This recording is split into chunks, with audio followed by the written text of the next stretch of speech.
성경적 세계관이 필요한 이유 중에서 우리가 두 가지를 살펴봤다면, 이제 세 번째는 세 번째, 네 번째는 간단하게 살피고 좀 넘어갈게요.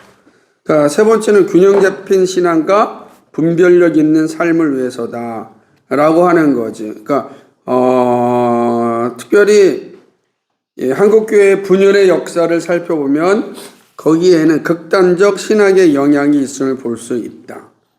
그러니까 같은 믿음으로 하나님을 섬기고 있지만 결코 하나 되어 살고 있지 않았다라고 하는 게 한국 교회의 역사라고 볼 수가 있는 거죠. 그러니까 왜 그렇게 되냐면 한국 교회는 교단 분열이 전 세계에서 가장 심화된 나라예요. 뭐 장로교만 정확히 개수는 확신할 수 못지만 180개 정도가 분화됐다고 하니까 이런 거 보면 뭐 엄청난 분열이 있는 거죠. 같은 하나님을 섬기면서 한 공동체를 이루지 못하는 현실들이 실제로 존재하고 있다라고 하는 거죠. 또한 한국 교회는 기독교에서 파생된 이단들이 정말 그 어느 나라보다 많은 그런 나라. 그러니까 기독교에서 파생된 이단이란 참 씁쓸하잖아요. 그러면 왜 기독교에서 파생된 이단이 그렇게 많았을까라고 질문을 던질 수 있죠. 이단이라고 하는 건 원래 보통 전통적인 가르침과 다르다는 뜻이잖아요. 다를 잇자니까 왜 이 사람들은 다르게 갖는가? 여기에는 한 가지 이유만 존재하지 않아요. 다양한 이유가 존재해요. 아니면 이단의 교주가 가지고 있는 그런 탐욕과 이 아마 매우 중요해요. 왜냐하면 대부분 이단들이 보게 되면은 중앙 집권적이고 그 다음에 재정 집권적이거든요. 통일교라든지 뭐 신천지라든지 이러한 단체들은 중앙 집권이잖아요. 그죠? 그리고 재정 집권이고. 그러니까 이런 거 보면은 이런 거 자체가 상당히 이제 우리가 볼 때는 되게 어리석인 모습을 다 가지고 있는 거예요.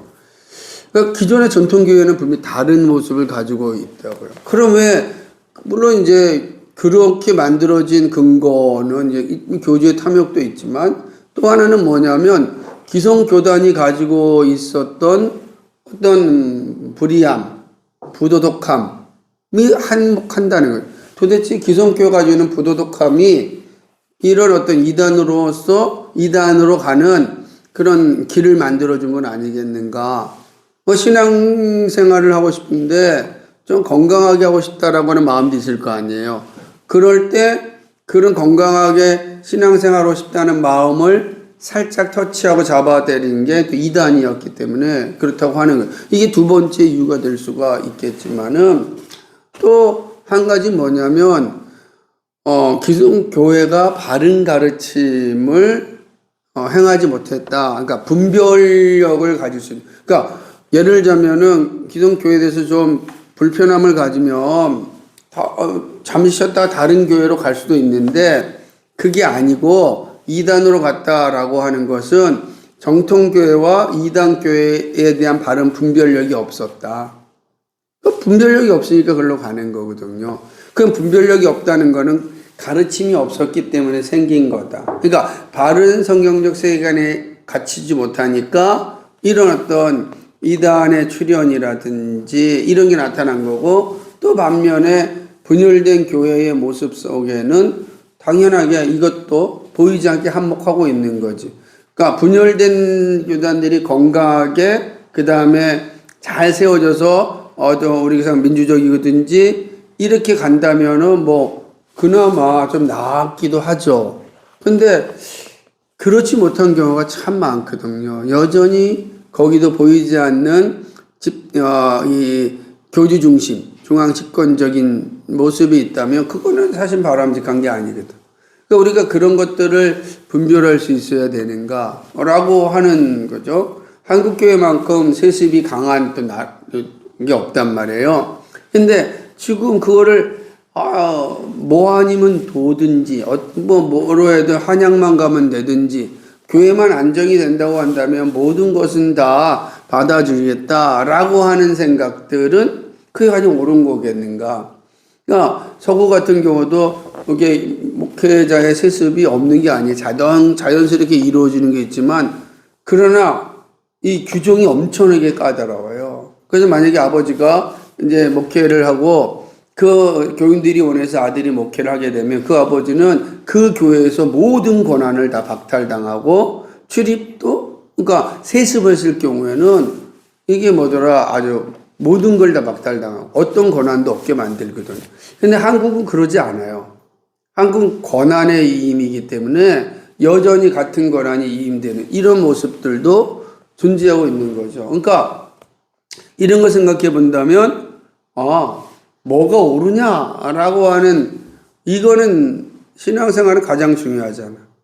근데 그게 바로 성경적 세계관이다라고 하는 거죠. 기독교적인 정신이 매우 중요하고 있다라고 하는 겁니다. 뿐만 아니라 성경을 바르게 이해하는 데 있어서도 되게 중요한 원칙을 가지고 있다. 이거는 다시 한번 기억해야 되는 것 중에 하나가 뭐냐면 그러니까 성경을 볼 때도 바른 성경적 이해를 가지고 있지 아니하면 성경을 잘못 이해한다. 대표적으로 그 세상의 변혁을 위한 그리스도의 비전을 쓴 리차드 미들턴과 브라이언 왈시가 쓴 마태복음 24장 36절에 41절의 내용이 이게 이제 어떻게 보느냐에 따라 달라지게 된다라고 하는 거죠.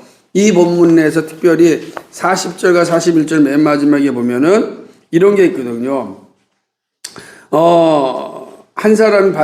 두 사람이 밭에 있음에 하나는 데려감을 당하고 하나는 버려둠을 당할 것이요. 두 여자가 매를 갈게 있음에 하나는 데려감을 당하고 하나는 버려둠을 당하니라. 이 표현에서 인자가 임할 때 다시 말하면 이제 재림할 때 한 사람은 가고 한 사람은 남는다. 그러면 가는 것과 남는 것은 어떤 건가? 라고 하는 거죠. 여기 핵심이 뭐냐면 하나님의 나라를 어떻게 이해하느냐에 따라서 다르는 거죠. 하나님의 나라 저 세상이다 그러면 데려가야 되잖아. 그죠? 근데 하나님의 나라가 이 땅에 임한다 그러면 데려가는 건 어떻게 돼요? 아니죠. 버려둠을 당한다? 이 땅에 남겨지는 게 뭐예요? 그게 바로 천국 백성이 되는 거죠. 그죠? 그러니까 이 내용들을 근데 우리가 단어에서 데려감을 당하고 버려둠을 당한다. 이것 때문에 그냥 무조건 천국은 가는 것이고 그죠? 지옥은 남는 것이다. 그러면 이제 남아있는 사람이 뭐가 돼요? 지옥에 사는 거고 가는 사람이 천국에 가는 그러니까 그러면 우리는 지금 여기서 지옥을 사는 거고 죽어 간 사람만 천국에 가는 거잖아요. 그러니까 이렇게 오해할 수가 있다. 그러니까 나중에 살펴보겠지만은 그리고 오늘 이제 공부한 이 내용들은 아마 이번에 이제 튤립 컨퍼런스에서 하나님 나라를 설명할 때 기도 강연에서 잘 나타날 텐데 하나님 나라에 대한 이해에 따라서 성경에 대한 이해도 선입견 없이 볼 수 있다. 그러니까 우리가 잘못된 세계관이 들어오면 성경을 그 선입견으로 본단 말이에요. 그러지 말고 우리가 성경을 가지고 있는 전반적인 그런 세계관을 잘 인식하면 오늘 성경을 볼 때도 바르게 분별할 수 있다라고 하는 거죠.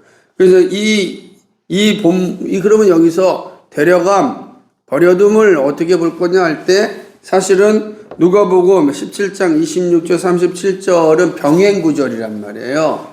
그러면서 이야기하기를 노아의 때에 된 것 같이 인자의 때도 그러하리라 그랬거든요. 그럼 노아의 때는 어땠어요? 노아의 때 남은 사람은 누구예요? 버려둠을 당한 사람은 노아와 가족들이잖아. 근데 데려감을 당한 사람은 방주에 들어가지 못했던 모든 사람이잖아. 그러니까 인자의 때도 이루어 가니까 그러면 재림 때도 똑같다는 거죠. 그죠? 이해가 돼요? 그러니까 하나님의 나라에 대한 이해가 어떠냐에 따라서 본문을 이해하는 또 다르다. 물론 이 본문을 해석하는 관점에 있어서 통일되진 않았어요.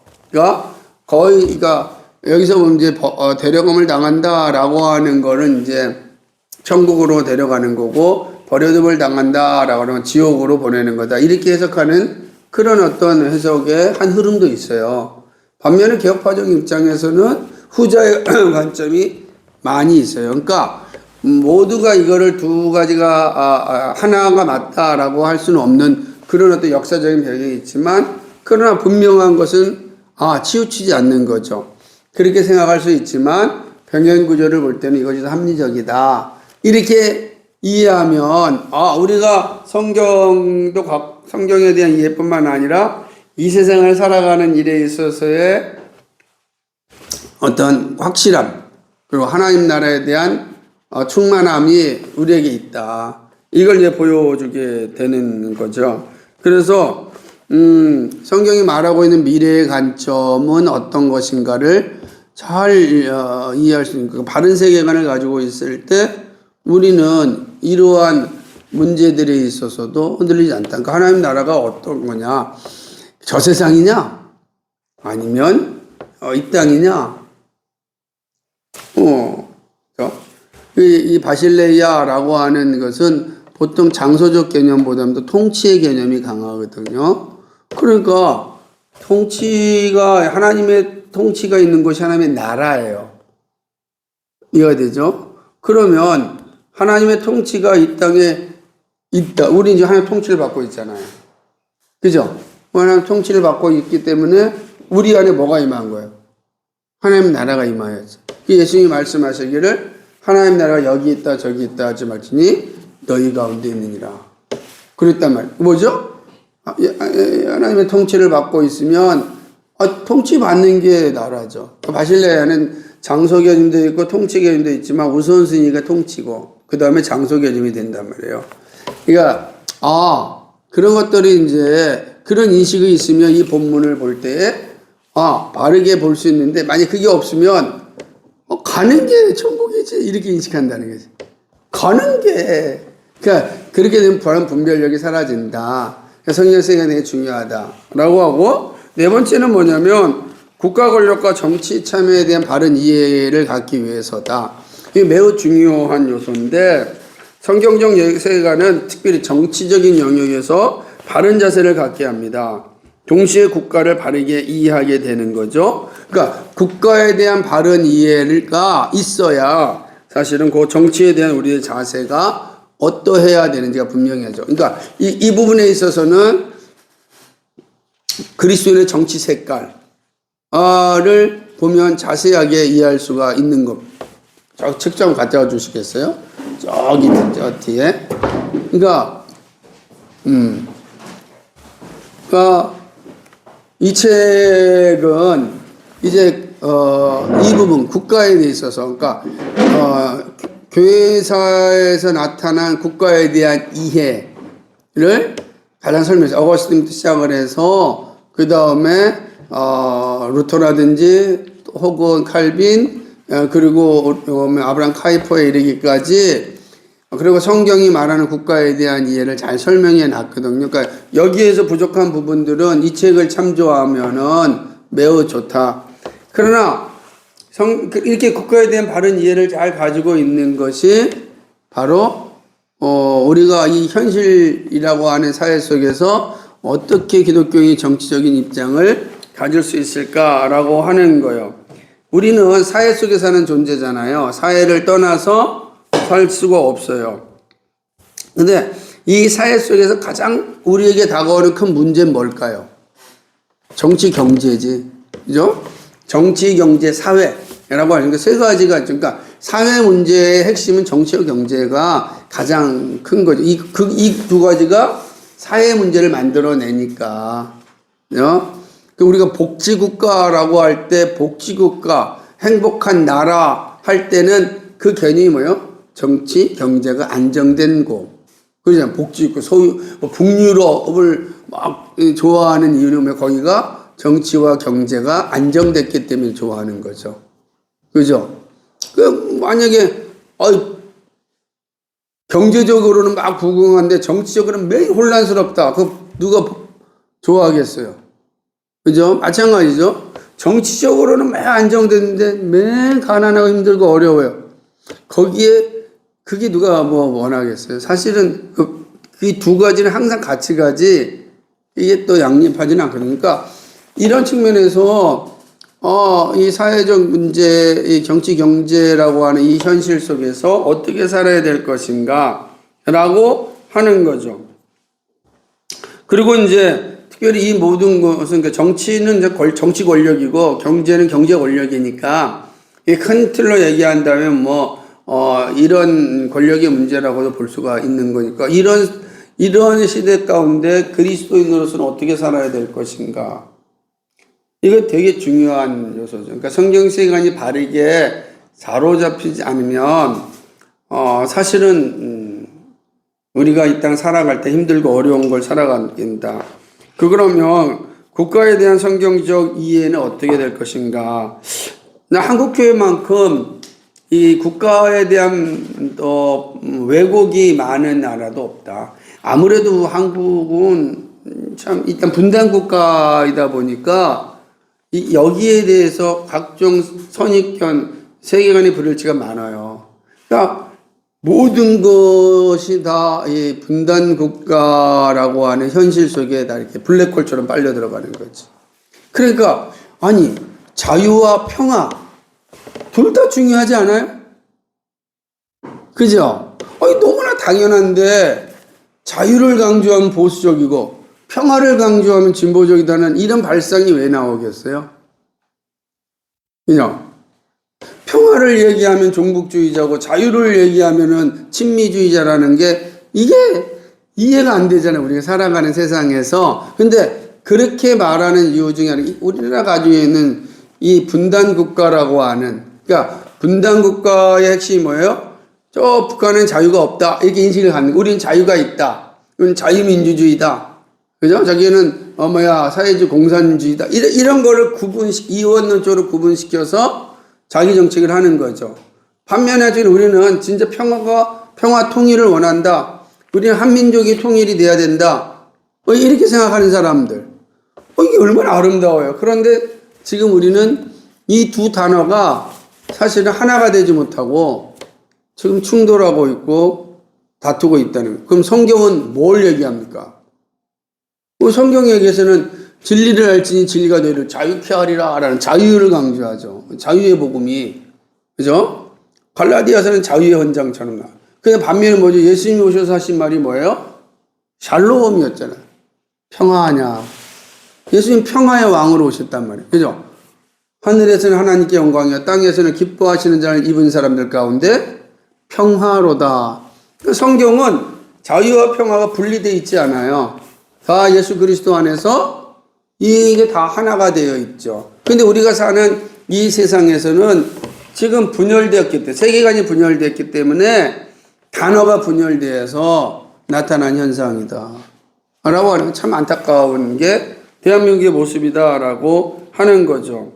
근데 문제에 있어서 교회가 이 국가에 대해서 바른 이해를 좀 가져야 되는데 그러하지 못한 모습들이 많이 있다.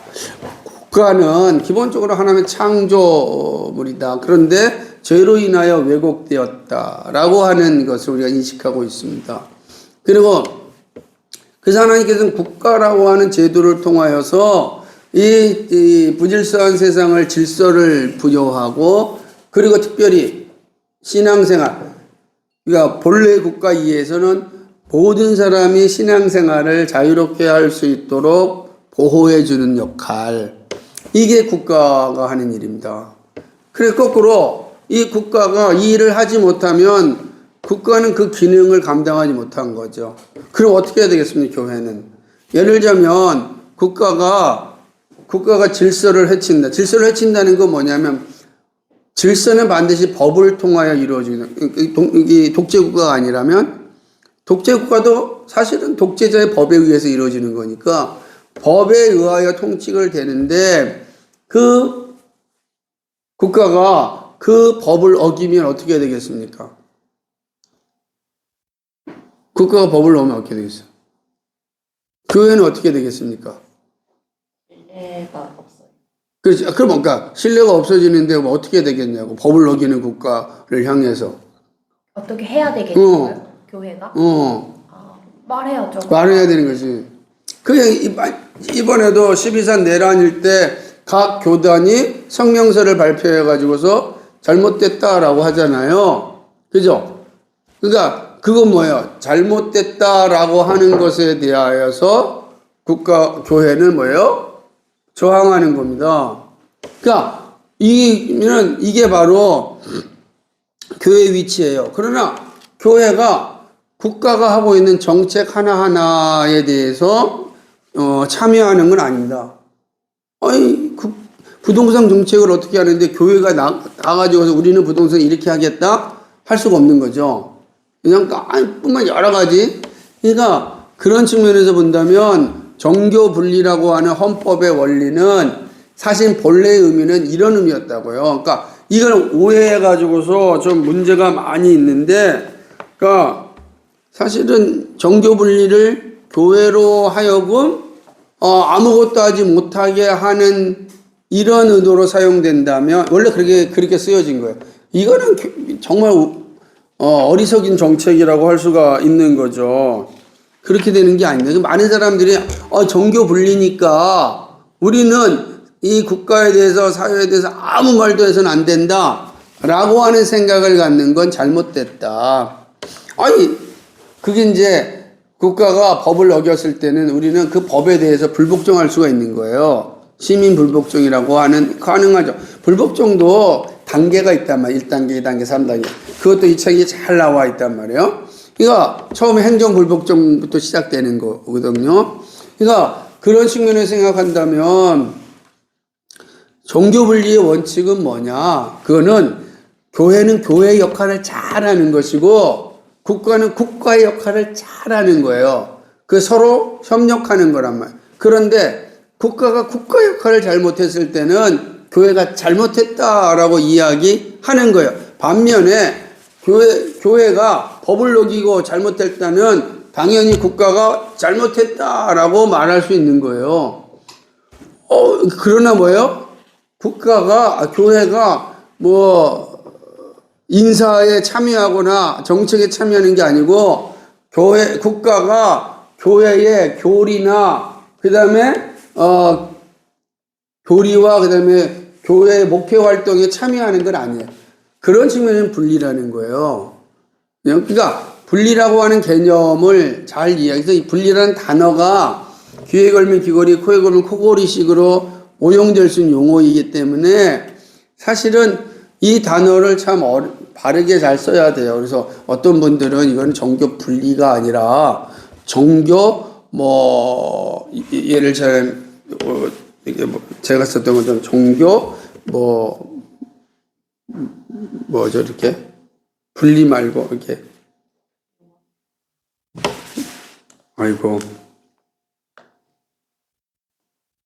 어쨌든 종교 분리라는 단어보다도 종교 분별 아니면 이런 단어를 쓰자라고 하는 것도 있지만 그러나 이 자체에 대한 바른 이해를 갖는 게 필요하다. 그래서 성경을 보기에 로마서 13장이나 베드로전서 그 다음에 2장에서 보기에 국가에 대한 바른 이해를 볼 때에 모든 국민은 다시 말하면 국정의 최고 책임자에게 복종하는 것이 1순위가 맞아요. 왜죠? 위에 있는 권세는 하나님이 주신 것이기 때문에 우리는 그 권세에 복종해야 돼요. 그렇고 그 위에 있는 권세는 하나님께 부여받은 것으로 국가를 다스리고 국민들을 이끌어가야 돼요.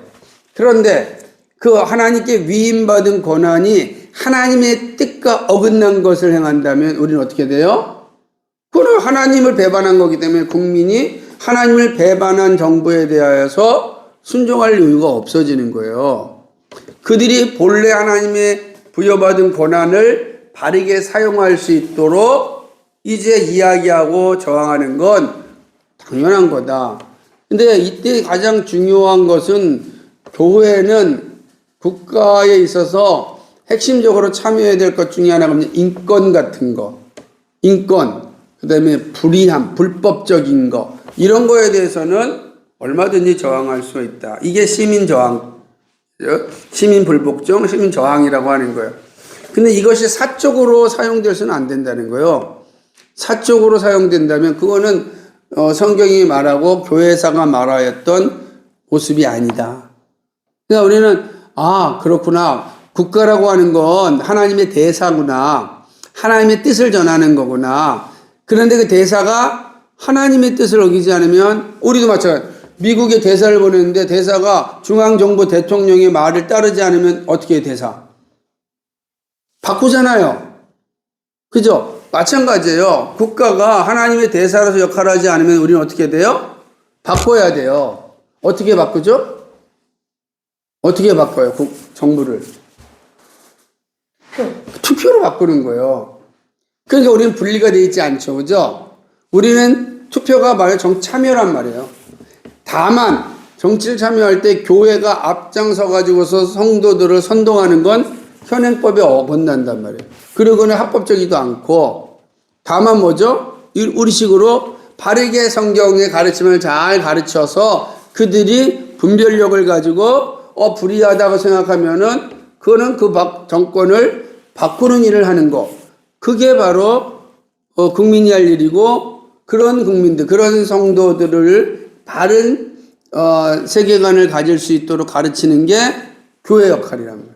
그러나 더 큰 악이 일어났을 때는 하나님의 대사로 하나님을 불신하고 하나님과 관계없이 하나님의 뜻에서 벗어나서 독재를 한다든지 불법을 행한다면 얼마든지 교회는 일어나서 불법입니다 라고 해야 돼요. 그러면 도덕적인 거, 인권적인 거, 이거에 대해서는 무조건 잘못됐다라고 이야기하는 거예요. 그러니까 분리의 측면에서 명확히 인식을 해야 된다는 거지. 그러나 그렇다고 해서 소유미서 여기 무슨 인사정책을 한다든지 이런 정책에 참여할, 현실 정치에 참여하는 건 아니다.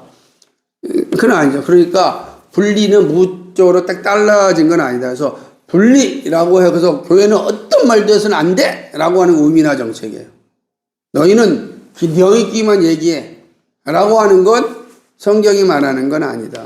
그것이 바로 이 성경에 가르치는 거다. 그러니까 독재 정권의 무조건 권력에 부도덕하고 비인권적인 정권에 대해서 부역하는 거, 그거는 성경의 가르침은 아니라는 거예요. 그러니까 이게 잘 분별할 수 있어야 된다. 그러니까 이 내용이 아주 잘 설명되어져 있기 때문에 이거를 잘 보았으면 좋겠다. 결국은 뭐냐면 위에 있는 권세 역시 하나님의 주권 아래 있는 권세이고, 그럼 이 권세가 하나님의 공공의 법을 어기는 것은 하나님의 거기를 어기는 것으로 그는 통치자로서 자기 이름을 상실하고 있는 것이며, 그에 대한 국민은 분명한 입장을 내세워야 한다 라고 하는 거예요. 이게 바로 성경이 우리에게 가르쳐주고 있는 이해이다. 왜 성경의 세계관이 필요한지죠. 두 가지, 그래서 네 가지 보았습니다. 여기까지 마치겠습니다.